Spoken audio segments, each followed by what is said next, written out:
Yeah, sorry, I forgot to record. Yeah.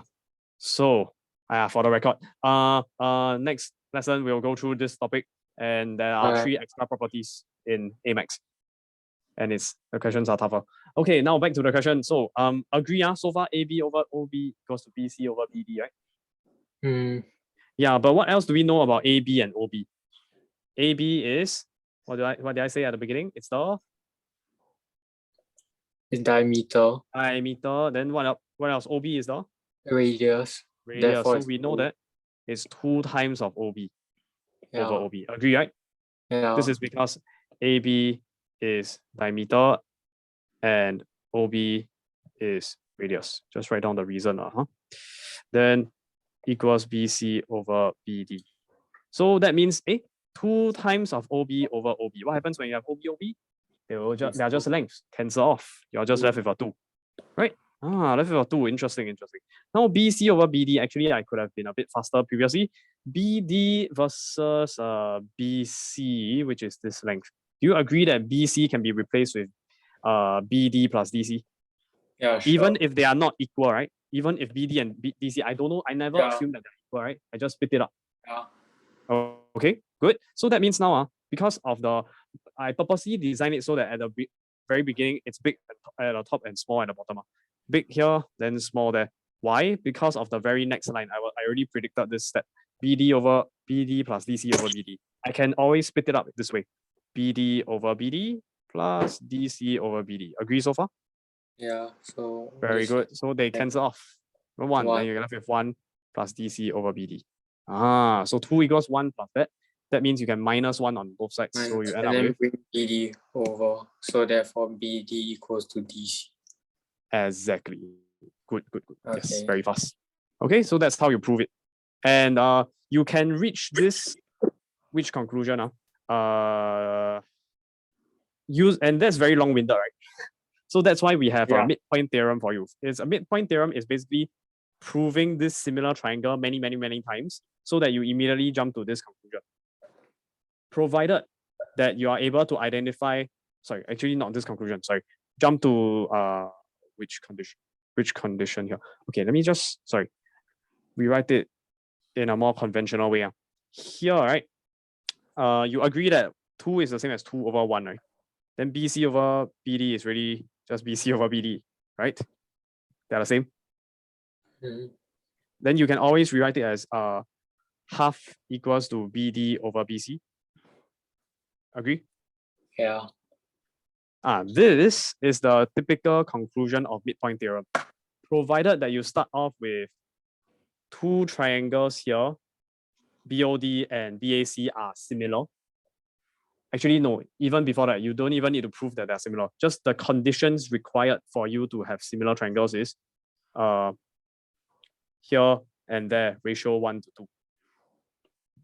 Can you see the ratio 1 to 2? Straight away, once you see the ratio 1 to 2, and do I need similar? And okay, and no, and I need 1 common angle here. Then I can conclude half equals to BD over BC. That's midpoint theorem. Okay, so I talk about midpoint theorem already. You don't need midpoint theorem. You can prove it on your own, right? Just go through this procedure. Okay, midpoint theorem is just there to make things faster. Okay? Okay. First half of the part 1 done, BD equals to DC. Then now we need to prove that DC equals to 50 cos theta. So that's when you need to really remember your Tokaso. Tokaso, right? I'm sure you know what it is, so I'll just jump straight to it. You see cosine theta here? So that means cosine theta equals to adjacent over hypotenuse equals to BD over 50. Bring the 50 over, you get 50 cosine theta equals to BD. Exactly. How do you get 50? Where is 50 from? 50 is BD. Right. Radius. Okay, good. So maybe this part I'll just write it over here. Sorry for the messy presentation. Radius is BO, which is equals to 50 meters.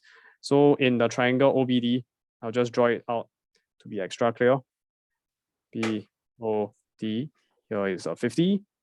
We are trying to find what? We are trying to find DC. DC or BD. Sorry, we're trying to find BD, right? BD and DC are the same thing. So I'll just highlight this part. So that means we take cosine theta adjacent BD over hypotenuse 50. Cross multiply, therefore BD equals 50 cosine theta, which in turn is also equals to DC from before. From, I'll call this 1, from 1. Oh, then we have proven the question. Sure. Okay. Can? Good. I move on. Next. Part 1. Part 2. Maybe I should write a short note here. This is the conclusion of midpoint theorem. So midpoint theorem, you must satisfy some prerequisite, then you can come to this conclusion. What are the prerequisites? It's the ratio, okay, prerequisites. Prereq is number 1. You need BO to BA. BO is to BA has a ratio 1:2. Alternatively, you can also know that O is the midpoint of AB, right? It's in the middle. That's why it's called midpoint theorem. Huh? Make sense? I.e., O is midpoint of AB. You could also, you can even argue this using the vectors argument, like travel 1 unit, 2 unit, 1 unit, 2 units. I mean, something similar like that. What else we have? We also need to have a common angle. Angle OBD equals to common angle ABC.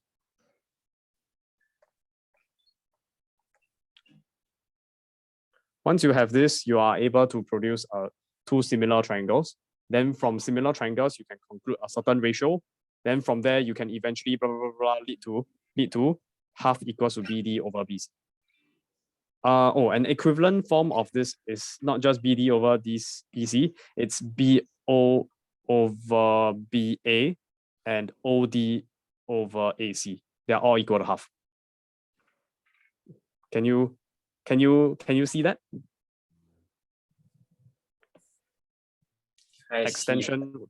The extension is half is equals to BD over BC. Not just that, you don't stop there. You also got BO over BA. Yeah. You also got the OD over AC. Okay. Can good. Okay, then I don't go through midpoint theorem next lesson already. Moving on. So part 2. Show that the perimeter L meters of a drawing path AODC. Let me just erase the highlights so it's easier to draw on the diagram. AODC is expressed in the form P plus Q cos theta plus R sin theta. So AODC, like this. Jogging path. So should we complete the path? Do we need to complete the path? No. Let me think a bit. Yeah, no. You see there's 3 terms here. 1, 2, 3. Then you see the AODC. 1, I highlight. AO, then OD, then DC. Also 3 parts. So no need to complete the path. Okay. What is AO? AO is 50 radius. AO is 50. So that's your P, right? You know that this is 50 and this is 50. Huh? So then No. Wait. I mean works. We have a formula here for BD. Oh yeah. Use part 1. Yeah, okay. So 50 cos theta done already. What's R? R is? Wait, how? Sorry. What's Q? What's Q? Because DC equals to BD. Yes, exactly. Oh, okay. Yeah. That's why you can use the length from BD. Sorry. OD would just be sine theta. Wait, 50 sine theta. Exactly, that's it. Yeah. Wow. Then you add them together, done. That's it. Okay, so maybe I just write down the working. Yeah, you got it already. So AO is equals to radius is equals to 50. Then how do you get OD? Maybe I'll just highlight in purple at the base here. So sine of theta. Why is the font so small? Let me try again. So sine of a theta is equals to opposite OD over the hypotenuse 50, which implies that OD is equal to 50 sine theta. Then what else we want? We also want the remaining DC, which is equal to BC, which is whatever we found in part 1, which is the 50 cosine theta. Actually, you don't even need a BC, just equals 50 cosine theta can already. We have already shown it in part 1. Just use part 1. So this is, maybe I'll just put in brackets, from part 1. Okay, so now that we have 1, 2, 3, 1, 2, and 3, conclusion is what? Conclusion is that the path is just, length of the path L is just equals to the sum of these three. So 50 plus 50 cos theta plus 50 sine theta. Okay, and let me see the question again. Q cos theta plus R sine theta. Yeah, so this is P, Q, and R. P equals 50, Q equals 50, R equals 50. Can? It's just a coincidence that they are all equal to 50. Is that okay? Mm-hmm. Very good. Let's move on. So now that we have these guys, we have already answered the question, right? P, Q, and R are constants to be found. I found them. They're all equal to 50, coincidentally. Part 3, express L in the form of P plus R cos theta minus alpha, R more than 0, 0 less than alpha less than 90 degrees. So what formula are you using here? What formula are you using here? R formula. R formula, very good. Okay, and they also give you R cos theta minus alpha. So that's exactly what we're going to do in part 3 now. Yeah, so let which part? Do you let the entire thing equals to R cos theta minus alpha, or do you just let the part where there's the trigo involved? The part where there's the trigo involved. Exactly, only the trigo involved. So you let 50 cos theta plus 50 sine theta, ignore the 50 at the front, equals to R cos theta minus alpha. So it's more efficient. You don't have to keep on writing 50 plus and then plus. What is it? What's the letter they give you? P, is it? They give you a P, right? Don't need just deal with it at the end. This one more efficient. Use the more efficient way. So now let's just expand this. R cos will be R cos alpha times cos. I can't remember. I only remember the standard formula. Cos A cos B minus sin A sin B. But this is minus, so that becomes plus, opposite sign. Then multiply. If I just skip a few steps, I go R, then alpha, then theta. Is that okay? Okay. So R cos alpha times cosine theta, and then the plus sign followed by R sine alpha sine theta. Is this okay? Yeah. Did I do it correctly? Yeah. Hopefully. Yeah. Should be okay. Yeah. Okay, then just compare coefficients now. So we got 50 in front of cosine, R cos alpha in front of cosine. We got 50 in front of sine, we got R sine alpha in front of sine. So conclusion is R cos alpha. I think this one you do until you're bored already. Very familiar already. I really hate this. Yeah, just 1, just 2. Okay, then just take 1 square plus 2 square. You end up with R square equals 50 square plus 50 square. Then R equals to square root of 50 square plus 50 square, right? Just I need a calculator. Let me see. 50 square plus 50 square. I get a 5,000, square root 5,000. Oh, wait, I can get exact value. 5,000 is really just 2,500 multiplied by 2, right? So I can square root 2,500, square root 2. That is just 50 square root 2. Alright, am I allowed to present like this? How? Can. Actually, yes, that would be very good. Like, because I feel very tired to write all the.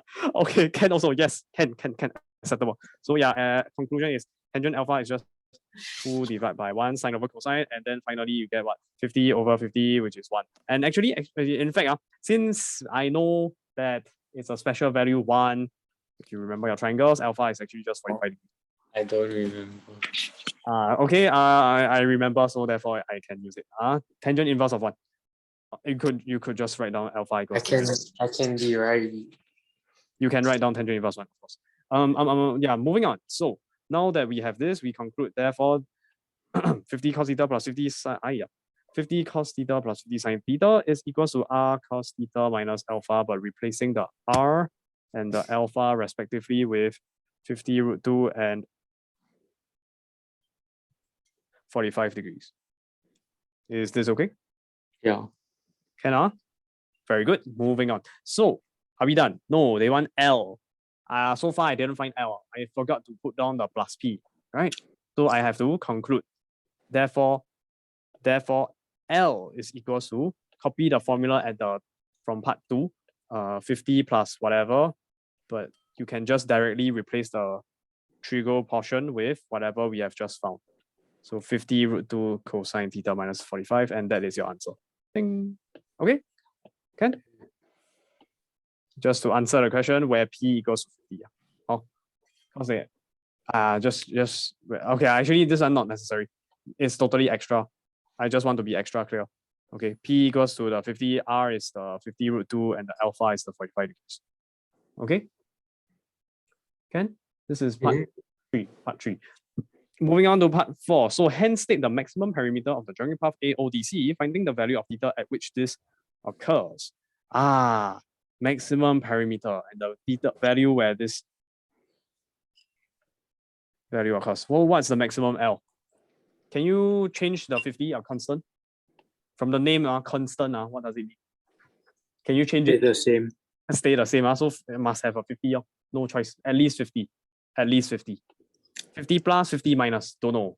But either way, the 50 remains. That's why it's called constant. Stays there forever. Now you have to look at the other portion.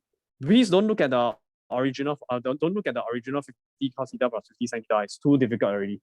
You have to look at the updated form. Now, hopefully you remember cosine is always in between what values? Cosine of anything is always in between? 1 and -1. Exactly. So what's the maximum? 1. Yeah. Right. If I just draw the cosine to remind you in case you forget. Here's 1, there's -1. Oh? So 50 plus 50 root 2. 50 root 2 times 1. 1. Exactly. That's it. So now let's just factor out the 50 just to make it look nice. Extra. Both are acceptable. Maximum L, but that's not enough because the question asked for what? Did they just ask for the maximum value of L? No, they asked for the value of theta at which this occurs. Okay, cosine. Wait, go back. So let's go back. Yes. Therefore, cosine theta minus 45 equals to 1. Then you correct. Cosine equal 1 means first quadrant and last quadrant. So just cosine inverse 1. This one cannot. I don't know the answer. Need calculator, which implies that sorry, wrong. Should be alpha, right? Should be alpha. Therefore, cosine theta minus 45 equals to the alpha or cosine of theta minus 45 degrees. Sorry, I forgot my brackets. I forgot my brackets and the cosine. Is it not? No, sorry. I am doing too fast. I don't need cosine. I already evaluated the inverse. So this is either alpha or 360 minus, right? Where alpha is the cosine inverse 1. You can just put alpha if you've already written down alpha equals. Okay. Then therefore theta equals to 45 degrees plus alpha, or 45 degrees plus 360 degrees minus alpha. Right. My 45 degrees is on the left. I hope you're not confused. Right. You can always put it on the right. It doesn't matter. Addition. Yeah. Okay, so just sub in the alpha with cosine inverse. Okay, I'll just write it down. This is the exact value already. Cosine inverse 1.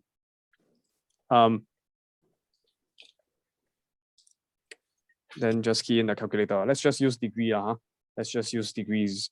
So 45 plus cosine inverse of 1 gives me it's 45. Oh, wait, actually, I know what is cosine inverse of 1. It's just 0, right? It's just 0. Yeah, what am I doing? Okay, these are all zeros. Yes. Okay, good. Then you just take 45 plus 360 and you realize it's more than 360, so you have to reject the answer. Did they specify the domain for theta? Let's take a look at the question.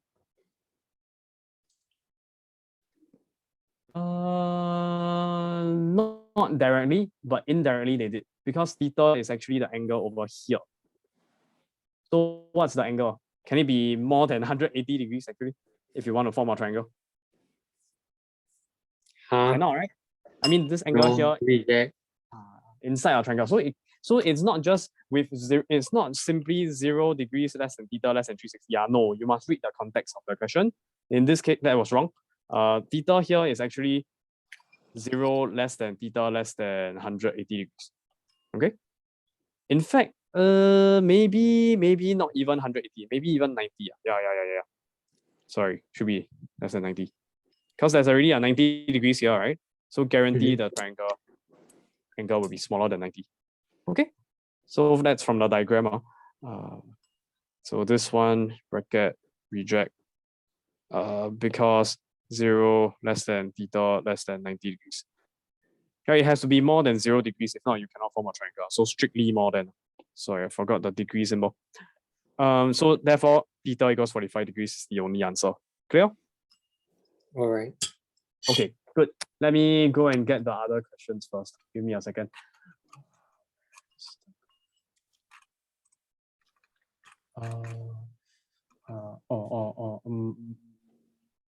SAR formula. Xingli exercise 9F. Okay, I'll just move on to Xingli review exercise 9. All right. Give me a second.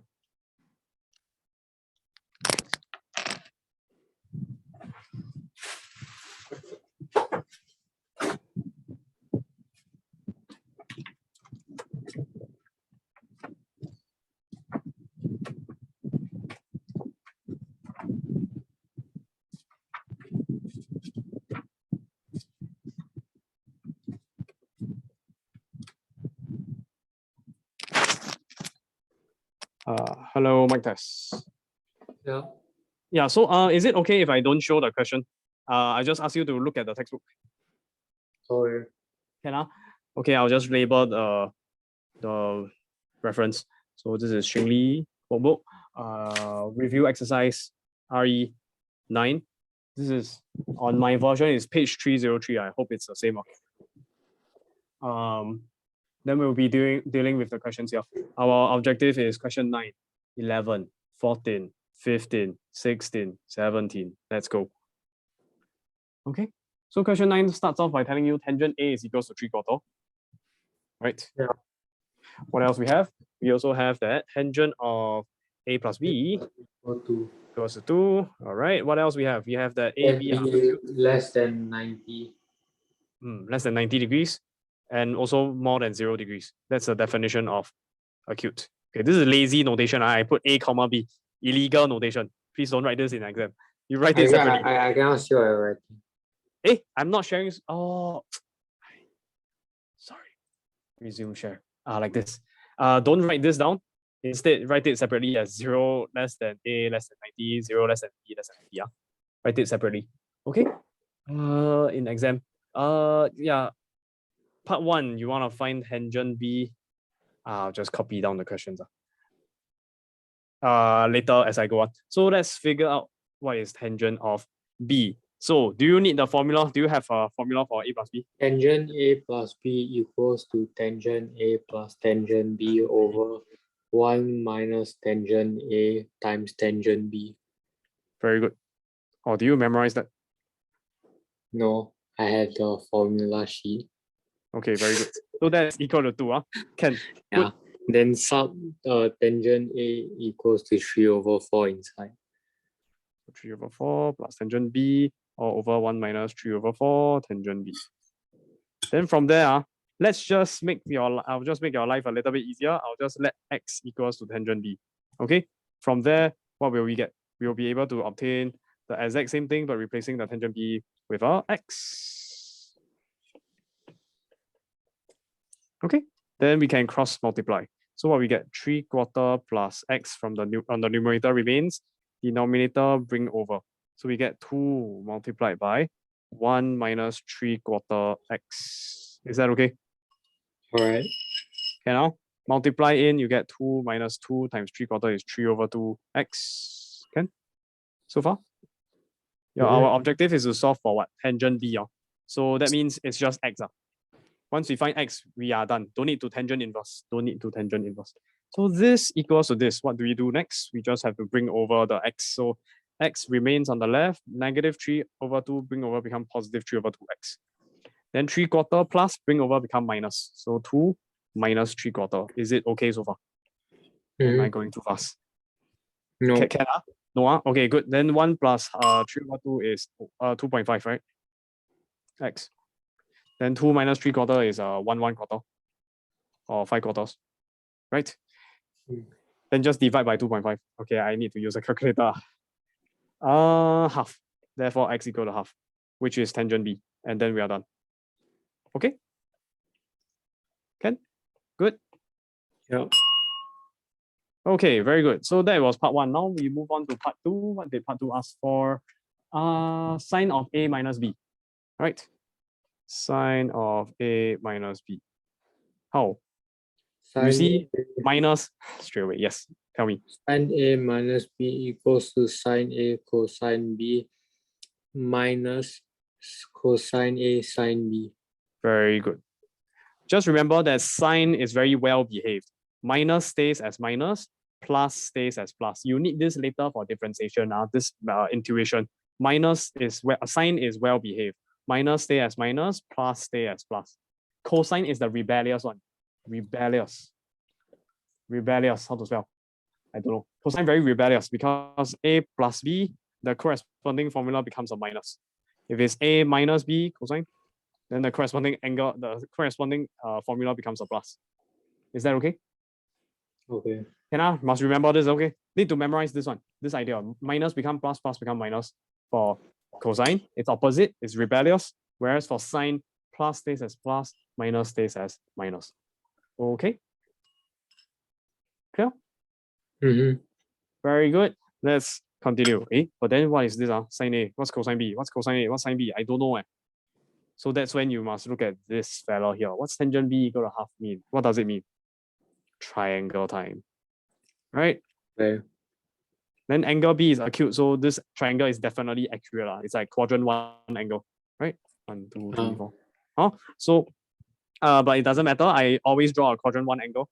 Then tangent opposite over adjacent. And this one will be square root 3. Is it?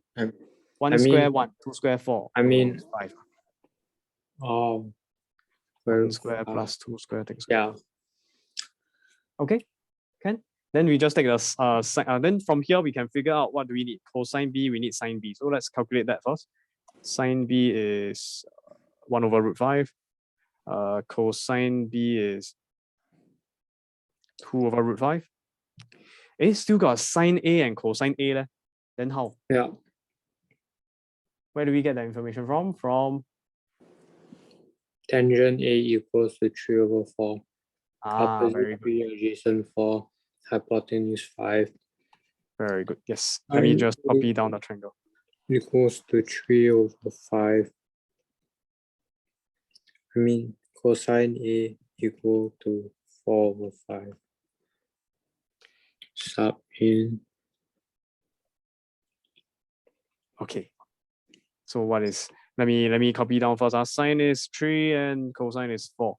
Okay, and then just sub in. So sine A 3/5, cosine B is 2 over root 5, minus cosine A is 4 over 5, sine B is 1 over root 5. So both are 5 root 5. So you realize that trigonometry involves a lot of surds, right?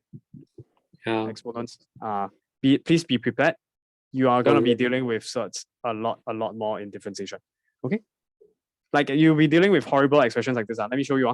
1 over square root x minus 2 plus square root x. No, don't want square root. I want power 3 over 2. Ha ha ha.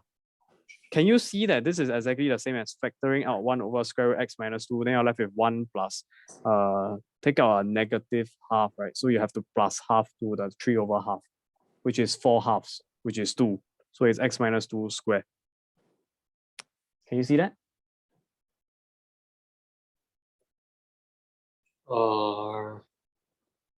Okay. I show you step by step. This one, square root x minus 2 bring out becomes what? This is x minus 2 power negative half. The other guy remains. So what I did was I factored out the power negative half. So for the first guy, if you factor out the One. entire thing out, you're just left with a 1. Good. Plus, notice that in between the brackets is x minus 2. In between the brackets is x minus 2. So that means they share the same what? B, 4-letter word? Same Base. base, correct. So if they share the same base, you take out the you factor out something. It's the same as division. Right? Do you agree that it is really just the same as, if I write it a bit more long-windedly, it's x minus 2 to the power of 3 over 2, all divided by x minus 2 to the power of negative half. Correct or not? This one times here. They will cancel off. Then from there, minus half bring up becomes what? Minus bring up becomes? 2. Like if it's a 3 over 2 divided by 3 over a 2. power negative half. Sorry? 3 over 2 plus 1 over 2 equals to 4 over 2 equals to 2. Exactly. Well done. Yes. You have to be super familiar with this kind of working, which involves like fraction addition, 3 over 2 plus 1 over 2. Then you get a 2. Okay, or 4 over 2, which is then 2 in differentiation. Okay? Is it okay? Can hopefully you can get used to it. Just need to know that the base, when we say like these kind of, in Emacs you see this kind of thing, right? Where A and A are is the same base, right? But in Emacs, they like to make your life difficult. And actually from university onwards, the base will no longer be so simple. It will usually look more like this, x minus 2, or some other weird nonsense going on in between the brackets. Your job is to identify what's in between the brackets, x minus 2, x minus 2. Then from there, they are the same base. Just like the A, same base. It's just a little bit more complicated. The A got replaced with x minus 2. Can? It may be multi-terms. This is 2 separate terms. It may be x minus 1 over x, then plus a q if you want, then power negative half. But the and then x minus 2 over here also changed to x minus 1 over x plus a q. But as long as whatever you identify in between the brackets is the same base, then you are fine. You're good to go. Just have to use your index laws. I hope you are ready for it. We will see it soon. So we'll go and revise your exponents. Okay, Ken, I'll just put it at the side.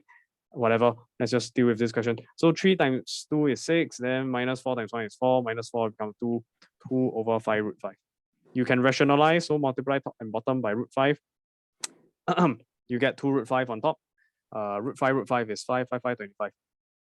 Okay, done. Is that okay?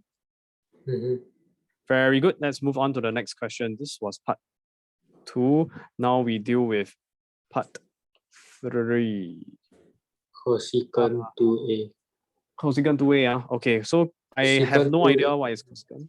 I rewrite it as 1 over 1 over sine 2a equals to 1 over 2 sine a cosine a equals to 1 over 2 times 4 over 5 times 3 over 5. Yeah, that's over here, right? Yeah. 3 over 5 and 4 over 5. Okay, let's just calculate it. Yes, calculator. 2 times 3 over 5 times 4 over 5, then reciprocal 25 over 24. Yeah, 25 over 24. Done. Okay. You can change to mixed number if you want 1 and 124. I'm sure you know how to press the Shift SD button. I'm not gonna test you on that. Nobody's gonna test you on that. Okay. Moving on. So part 4, sine square 2a. Sine square 2a. So here, I hope you understand what the square means. It actually means sine 2a times sine 2a, 2 copies of the same thing, right? Or rather, it's equivalent to just keep it as a square, but you write it in the more standard. Actually, no. In this form, they are both equally standard. But you have to get used to it. Sine square a cosine square a. Actually, you can be a bit faster. You need to realize that, this is previously we already found 25 over 24 is 1 over sine 2a. So what sine 2a is straight away? Sine 2a is 24 over 25 square. So square that. Yes, I don't know the answer. I cannot mental sums. So you just have to square that, exactly. Square, and I get 576 over 625. Yeah. Okay. So maybe I'll just write a short note here. 1 over sine 2a equals 25 over 24, which implies that sine 2a itself is just 24 over 25. All right, can very good. Part 4 is done. Now final part 5, cosine square 2b. Oh no, then how? Just do the same thing. Find cosine 2b and then find then square it. Okay, so what is cosine 2b? Cosine 2b equals, I mean, there's 3 ways you can go. Yeah, let's copy down whatever we have. We have all the information we need already.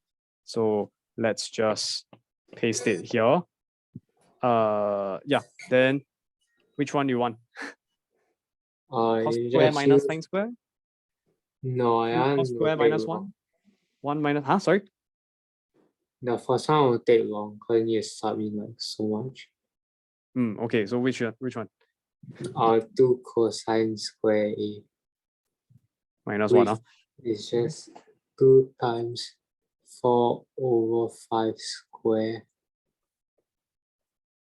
minus 1 square. And then whole thing, and bracket, then bracket. calculator. Exactly. Good.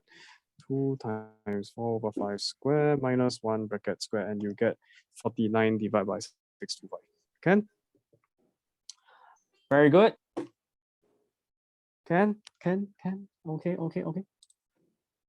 First question clear. Move on. Yeah. Try something more difficult. Okay, let's go. Question 11. Let's go to question 11. This is a review of trigo because it's the last lesson on trigo already. Question 11. Given that tangent A equals to 3 tangent B, show that tangent A minus B equals to blah, blah, blah. So let me just copy down first. This one is not that easy, I feel.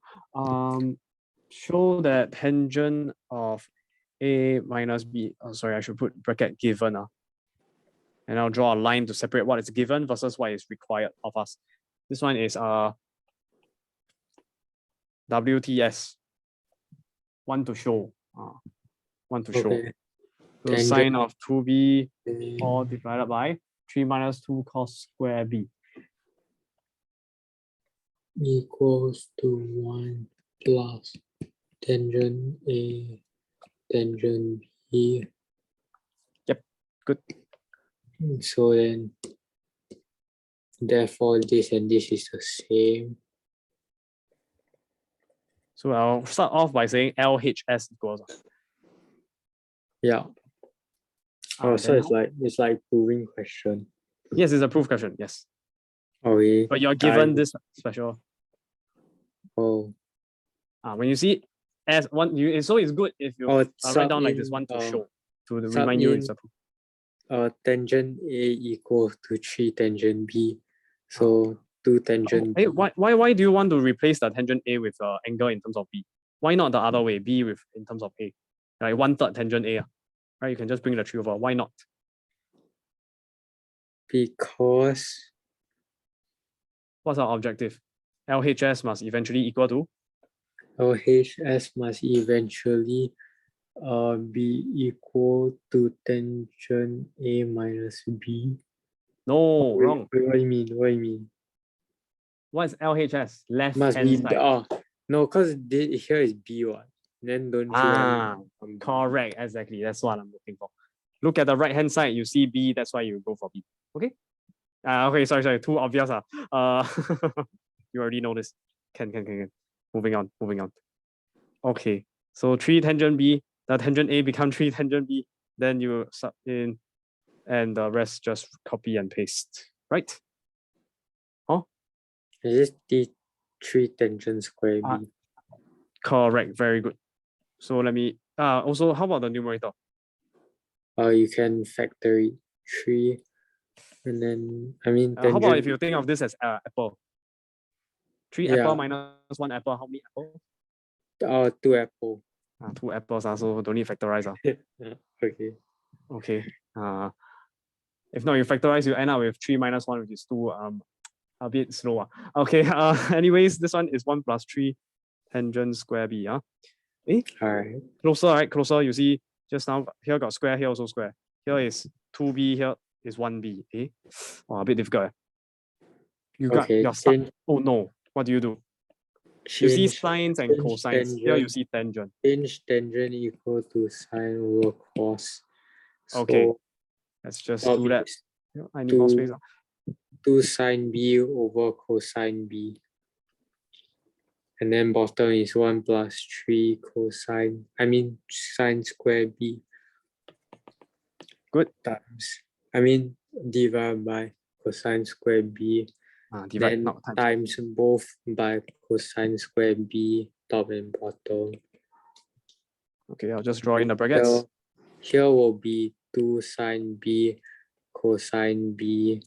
Then here will be cosine square b plus 3.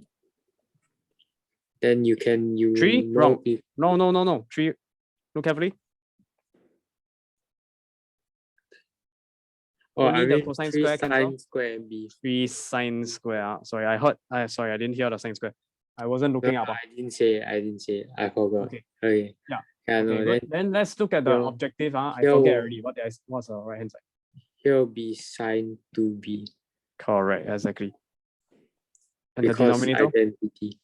Yes. Then the denominator, you can use the cosine. Which one you want to keep? You want to keep the cosine square. You can change sine square. You can change sine square b. So 3 times of what? 3 times of wait. Okay. You want cosine square. Look at your identity list. Which one? Sine square, cos square. Forget already. Okay. Wait.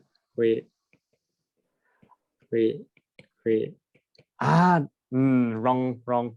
Nah. Wait. Okay, I will wait. All right. Sorry. Wait. That's double angle identity. The 3 versions of cosine 2a. Wait. I know. 1 minus cosine square b. Very good. I strongly advise you to memorize that formula. Sine square b plus cosine square b equals 1. Reason being that in the future in university, that formula is expected of you. You are expected to know that. They won't provide in formula list usually. Okay.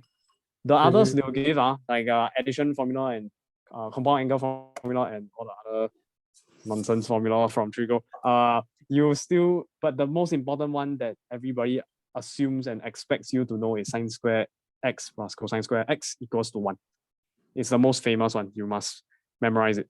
Okay, so here it becomes 1 minus cosine square. It's no longer provided in formula in exams in university. Depends on how strict your teacher is, your prof is. Okay, anyways, moving on. Sine 2b numerator, all divide by cos square plus 3 times. What do you get? Plus 3 minus 3 cos. Plus 3 minus 3 cos square b. Don't forget the cos square b at the very beginning. So 1 copy of cosine square b minus 3 copies of cosine square b. 1 apple minus 3 apple. How many? 1 watermelon minus 3 watermelon. 1 orange. One bowling ball minus 3 bowling balls. How many bowling balls left? You can't have negative bowling ball. Minus 2 cosine b. Okay, sorry. Yeah, I cannot. Negative 2 cosine square. Yeah, you're right. I cannot have negative bowling balls, but okay. You get the idea. Negative 2. So 3 minus 2 cos square b. That's exactly what you want. And then we are done. Okay. Good. Moving on now. Question 14. Okay. Let's take a look. This one is application of R formula again. Question 14. Let's take a look. Express 12 sin x minus 5 cos x in the form of R sin x minus alpha. Okay, let's just quickly do that. 12 sin x. You do this until you're bored already, right? So this one equals to R sin x minus alpha. Expand, you get what? R sin x cos alpha minus or plus? Minus. Sine is L behave. yeah. Yeah, well behave. Okay. Then cos x sine alpha multiply out. I just rearrange so the alpha is together. R and alpha is together, then times sine x. Then R and alpha is together, then times cosine x. Now compare coefficients and I end up with R cos alpha equals to 12. I hope you are okay with the comparing coefficients. I saw your practice is perfectly fine. So you should be okay with this, hopefully. Then therefore R equals to square root 12 square plus 5 square. Here I am skipping a lot of steps. Is that okay with you? Yeah. Alpha, yeah, you already wrote it down faster. Okay, correct, perfect, yes. So let me just write down first, tangent inverse 5 over 12. Very good. Therefore, actually 5, 12, 13, this one is a 13. Tangent inverse 5 over 12. I'll just write it as a few decimals angle first. Because it's easier. 22.619 degrees. Therefore, we conclude that 12 sine x minus 5 cos x is exactly equals to 13 multiplied by sine of x minus 22.619 degrees. All right, good. Moving on. So that was part 1. I hope my handwriting is not too illegible. Can see y'all. Okay, part 2. Now find maximum, find minimum if the angle is between 0 to 360. Yes. Ooh, what is it? Max. Okay, can I just write this down? I'll call this f of x equals, so I don't have to write so much. So maximum f of x. Okay. What would it be equal to? 7.5 over 13. How do you get 7.5? Oh wait, we are part 2 already. Oh, sorry, I didn't see. Right. There was part 1. Find the values of x such as equals 7.5. Sorry, I didn't see that. That was not part 2. I haven't solved part 1 yet. Sorry. So the solution for part 1, what was it? You're saying sine x minus 22.619 equals 7.5 over 13. Yes, correct. I didn't read carefully. Wait. Hmm? Wait. Huh? Wait. Okay. Right. Yeah, then sub in this here. Yeah. Over 13, right? I think I'll just evaluate it straight away so I can have a better idea of what this angle is. 234 degrees.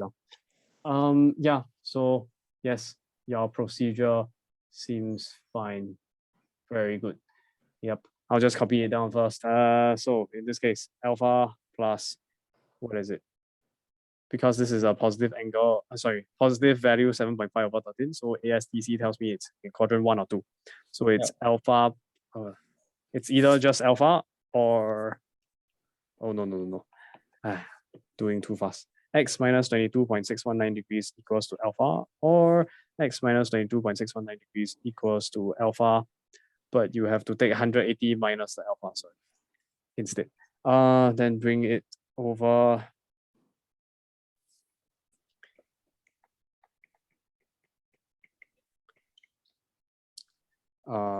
Type in a calculator, what do you get? Approximately 57.853 degrees, and this is around 57.9 degrees, 1 dp.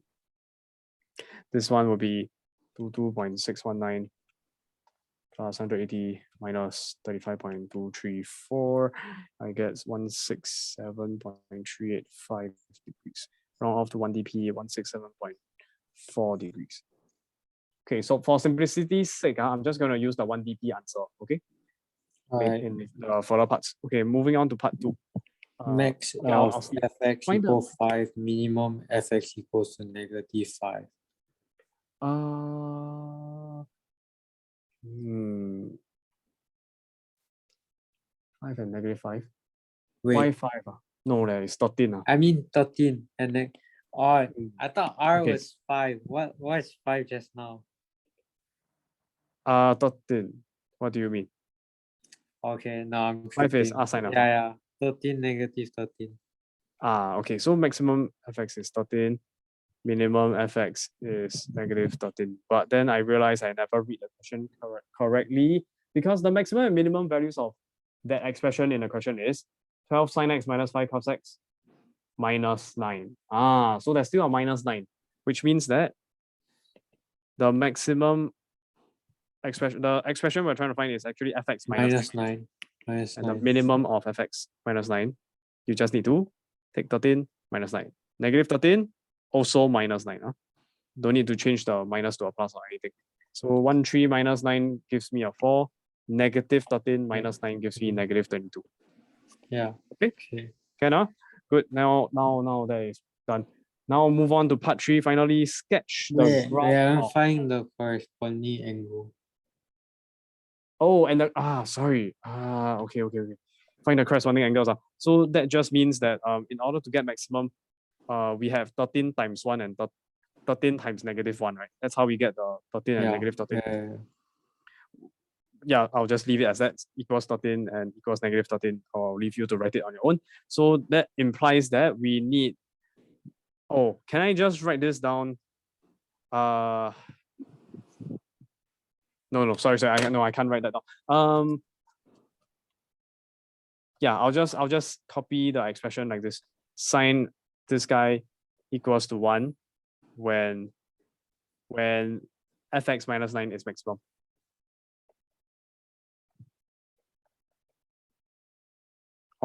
Which is equivalent to when fx is maximum. And then from there you solve for x. So this implies x minus 22.619 degrees equals to, when is it equal to 1? Let's think. Draw the graph. 1 here. What's the angle? Wait, but how you okay. Yeah, right. okay. Correct. This is the the part of the fx. This is just part it is equal to fx. Then the part of the fx that contributes to the positive 13 and negative 13 is the sine part. It's either positive 1 or negative 1. So here we're dealing with the case when you're reaching a maximum. So this is positive 1. So positive 1 is here. The corresponding angle is pi over 2 or 90 degrees. Okay, so this is just equals to 90 degrees. Then you solve for x. So 90 plus 22, that's, I need a calculator for that. 132.619. Okay, 112. 132. I mean 112. 112. Okay, yeah, let's just use a calculator. Moving on. So now that is when it's maximum. We also need the other case where it's Equal to negative 1. Minimum equal negative 1. So this one changed to minimum. That one changed to negative 1. Then in this case, instead of this graph, what would we have? I mean the same graph, but which part do you look at? This point. The below. So what's 3 over 2 pi. Or 3 pi over 2. In terms of degrees is? 270 degrees. 270 degrees. Okay, so let's just write that down. 270 degrees this time. I'll just use change the color to 270, and then here, of course, the answer will change. Answer will change 270 plus. 92.619. Very good. 292.619 degrees. Okay, good. Can Let me read the question and see, did I catch anything? Did I miss anything again? And the corresponding angles. Yeah, 0 to 360. Okay, we got the two angles. Good. Part 3. Sketch the graph of y equals to 12 sine x minus 5 cos x minus 9. So it's fx minus 9. Right. Okay. So the graph, let me just copy down the function first. Y equals to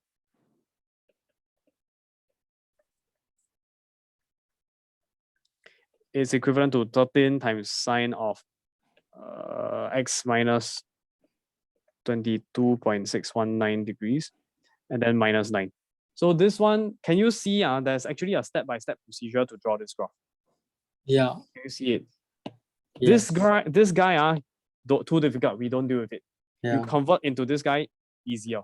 Formula, then minus 9. Can you see that it's really essentially just starting with sine x then you transform into sine of x minus 22.619. Okay, so move to the here. Move. Wait, yeah, move here by Wrong. 20. Okay, I Wrong. mean move here. Correct. Yes. Right. It's a bit counterintuitive, you must remember. For the guys that affect the x, right? Like you can also have 3x here. The things that affect the x, it will be counterintuitive. Okay. You see minus, you think of negative and you think of left, but that's wrong. Reverse psychology, it must go right.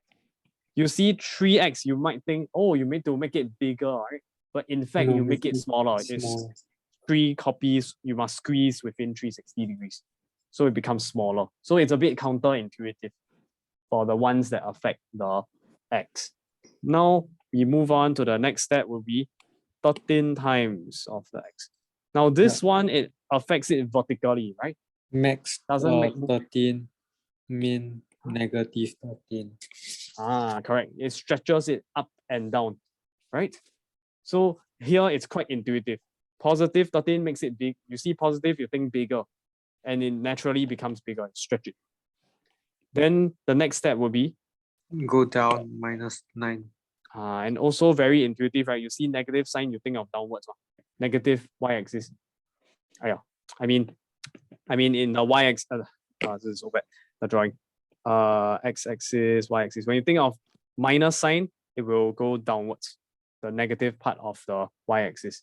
The negative part of the y-axis. So that's why you go down. Down. Let me write down. D-O-W-N. And yeah, so we can begin sketching roughly how the graph looks. Let me just do a quick sketch. Okay, by the way, I'll just label this number 1, number 2, and number 3. Then later on, you'll see what I mean.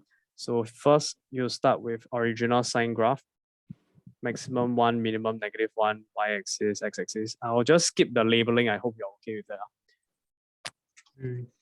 Okay, then I'll draw an arrow like, maybe I should make it side by side so it's easier. Draw an arrow down, I label number 1.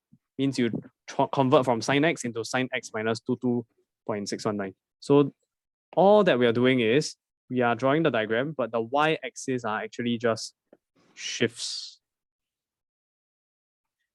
So previously, I said what? When you see minus, counterintuitive, so the graph moves left or right.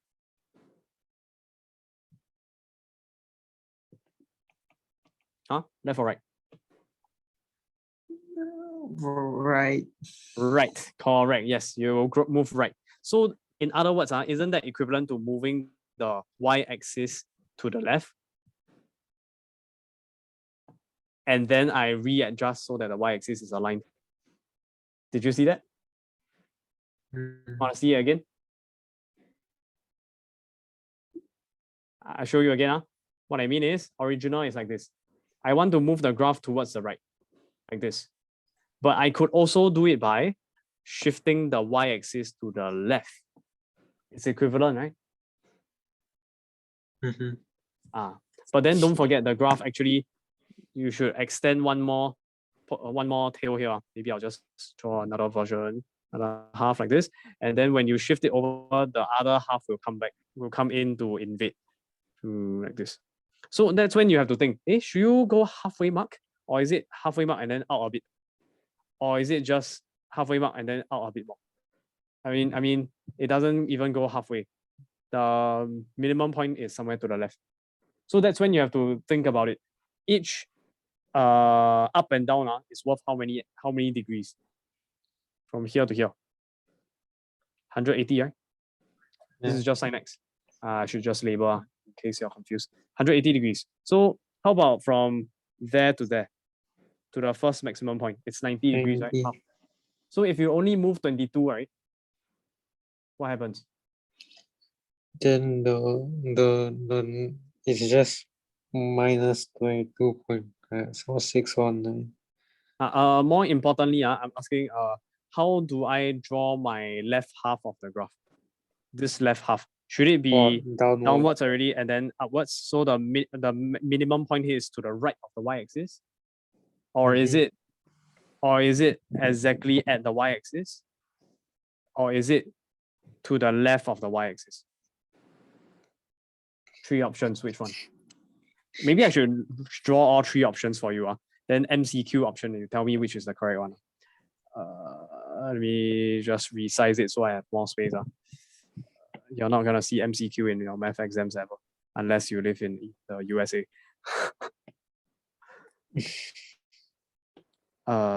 Yeah, okay.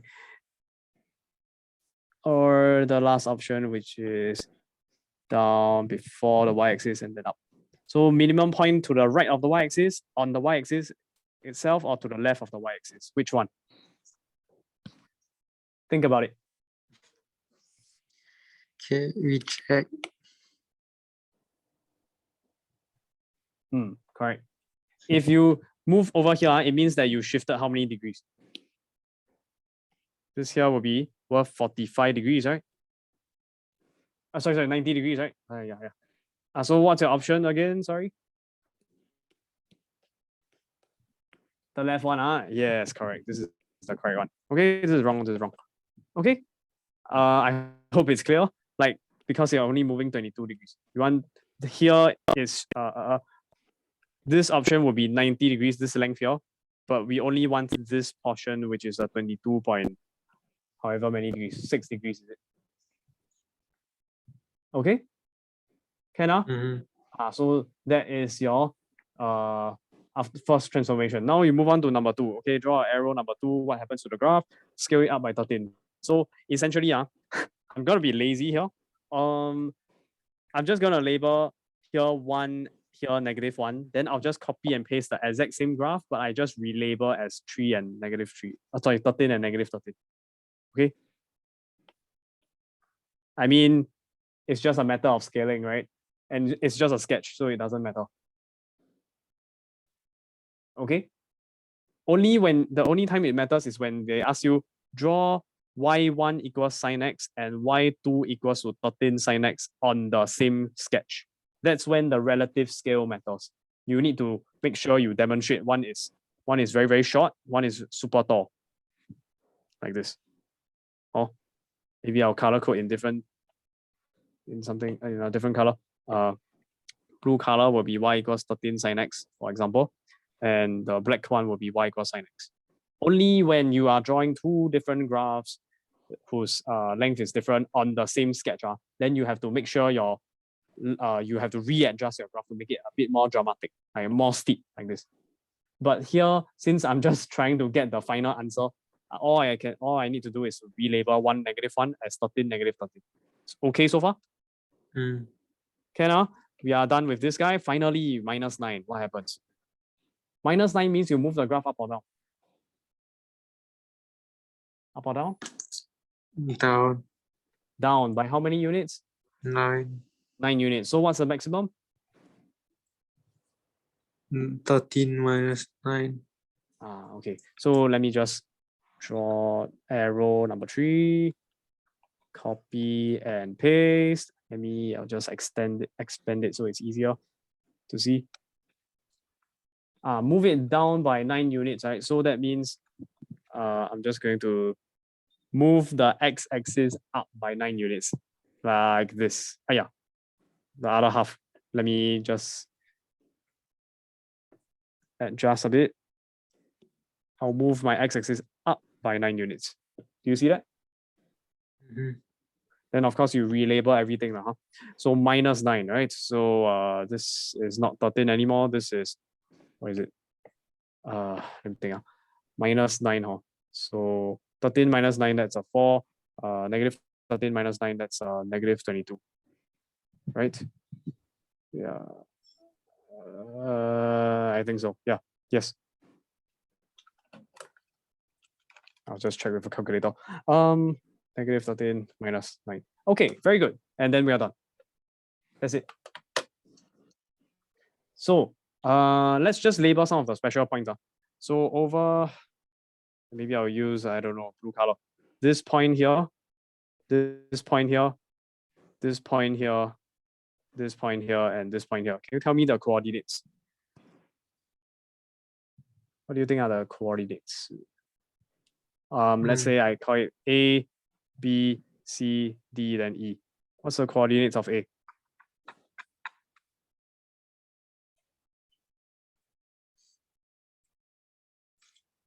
Can you tell? You can tell. These 2 points, let me just label it. Wait, let me change the color first. Hold on. P and Q. Actually, do we know how to solve P and Q? Yes, we do. You can also tell me the coordinates of P and Q. Do you copy down the answers from before? Which Just one? this question. We're at the part 3, part 2, part 1. No? No. Okay. Wanna start copying? I give you how many seconds? 10 seconds, copy down the answers. 57.9, 167.4. Yes, you can scroll down. Scroll down, part 2, you got 112.619. Yeah, you can scroll down. 292.619. And then part 4. Okay, label the coordinates now. I cannot remember. I need to copy it. I need to copy it. Hold on a second.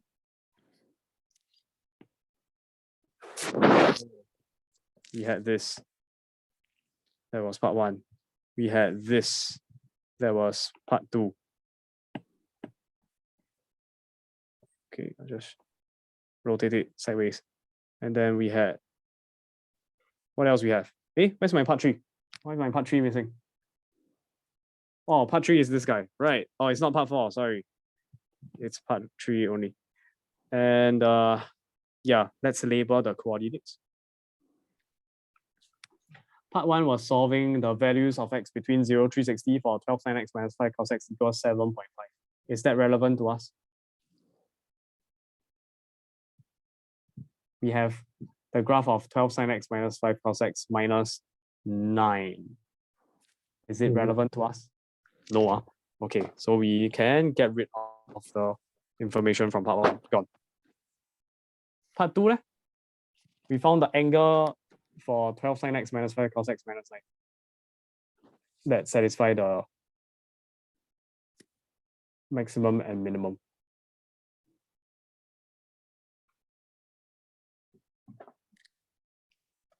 But where is the maximum and minimum in this graph?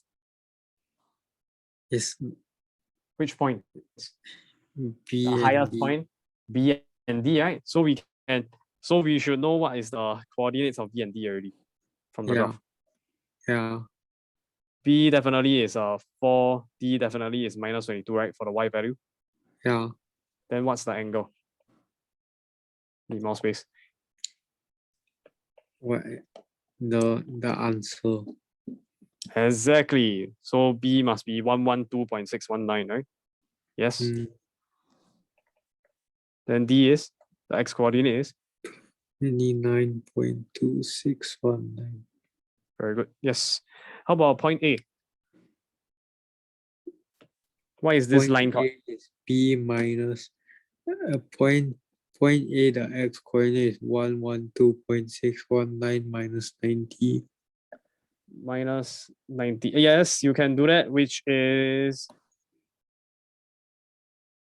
calculate it. You realize it's 22, is it not?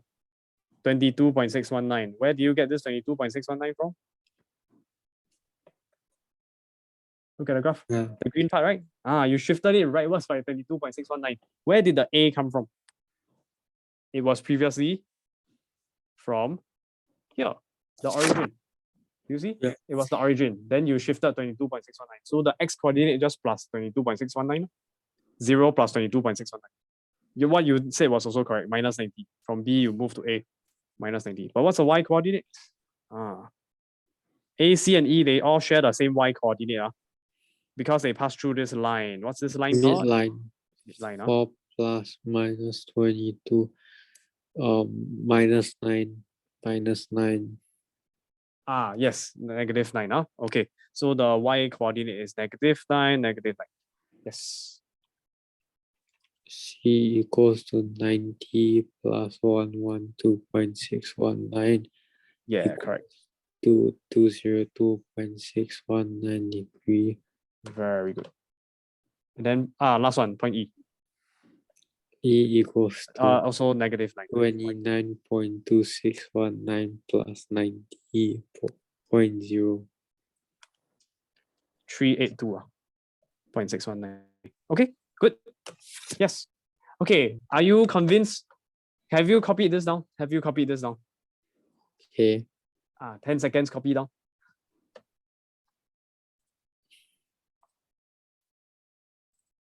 5, 4, Okay. 3. Okay, I can. Now I change screen. Let's go and use the software to see whether our graph was accurate or not. We can just draw the actual graph like this 12 by typing in 12 sin x minus 5 cos x minus 9, and then you get this graph. So let's see what we want. We actually want the graph from 0 to 360, so that's 0 to 2 pi. So I can just do this, and I'll get the graph. Can you see that graph? So this is our graph. Is it accurate? Doesn't seem so accurate. Let me see. Okay, if I just remove the 0 to 2 pi condition.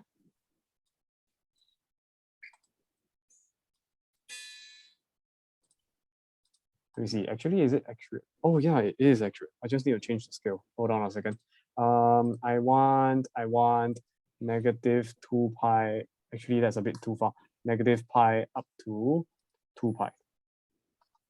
Yeah, that makes a bit more sense. The midline was what again? Y equals negative 9, right? So I'll draw it in so that it's a good reference. Can you see that it is our graph is accurate? Like this. The full graph is the blue one. If I hide the full graph, I just get the section we want, which is the red one. Okay? Actually, sorry, I realized I made a mistake. I haven't finished. We shouldn't go all the way to point E. Yeah? Is it not? Did I get it wrong? Let me think. 360. Yeah, sorry. This point here, 6.678, negative 9. This 6.678 is in radians, 2 pi. Right? Our graph point E is what? 382.619 degrees. Negative 9, which is actually too far already. Do you see this portion here? From sorry. Oh no, sorry. Did I get it wrong again? Oh no. I'm getting so confused. 6.678 is not 2 pi. Sorry, it's bigger than 2 pi. 2 pi is 6.28. 360 degrees. 6.678 comma negative 9 is our 382.619 degrees comma negative 9, our point E. But point E shouldn't be part of our graph because the graph only requests for x in between 0 to 360 degrees. So it should end at 2 pi comma negative 14. This portion here that I'm selecting should not be part of the graph. So sorry, I made a mistake with the graph. I need to chop off this part. The actual graph should be just the red one, like this. It stops at here. Can you see? Yeah. It stops. Yeah, can I? Sorry, I made a mistake. Yes, let me just correct myself. Yeah, I go beyond 360 already. Need to chop off. So point E is wrong. This is incomplete because too far. It went beyond 360 degrees. So I need to redraw this slightly more accurately by chopping off the irrelevant parts. So I'll just erase away the part that is to the left and the part that is a bit far to the right. Okay, so erase. And then I should just stop somewhere here. Then I need to calculate this. I'll call this point E prime. This notation is called prime. Okay, prime. Apostrophe. Please get used to this word because I'll be using it later. Differentiation. So that point is what? Is 2 pi, sorry, we are using degrees, 360 degrees, comma, then you just have to sub in. So I can just use the original function, 12 sine 360 minus 5 cosine 360 minus 9. That's negative 14, right? Negative 14. Okay? So you should also make sure that it's below the midline, because midline is what? Y equals to negative 9. Negative 14 is below negative 9. Okay? Can the endpoints matter? I mean, what do I mean by endpoints? The ending points, the point E prime and this point that cuts the y-axis. 0 until 360. Okay? Can? 360. Okay, maybe I'll just draw in 0 degrees, x equals 0 degrees, and x equals to 360 degrees. Okay, that finally we are done. Okay, let's move on to the next one. This is 14. Let me see. Running a bit low on time. 15, 16, 17. Wow, why did I assign so many homework? 15, 16, 17. This one is important. Okay, I'll start with, I'll just go in order. 15, 16, 17 is the recap on the, it's application of the R formula. I don't think I have time to go through the other one already. The what do you call it? The other textbook, additional math 360. Let's just go through this. Let me copy down the diagram first. Give me a second. Okay, so like this, and then a horizontal line like this, and then we got a diagonal line like this, and then a segmented line like this. Label the points R, O, P, Q. Draw a line, 90 degrees. What else we have? Angle here is theta. What else we have? 80 over here. I will drop the meters to save space. 70 here, 80 here. What else we have? The figure, it shows two triangular plots of length OPQ and OQR. It is given that OP equals to OQ equals to 80 meters. So what kind of triangle do you see here? Isosceles. Isosceles, okay. Okay, then OR equals to 70 meters. Now my diagram is not drawn to scale. My 70 looks a bit longer than my 80. Okay, sorry. Then the angle POR is right angle. Angle POQ is theta radians. So here is 90, right? And there is a theta radians. Now, part 1, show that the sum of the areas of the two plots of length a meter square is given by that formula there. So how do you recall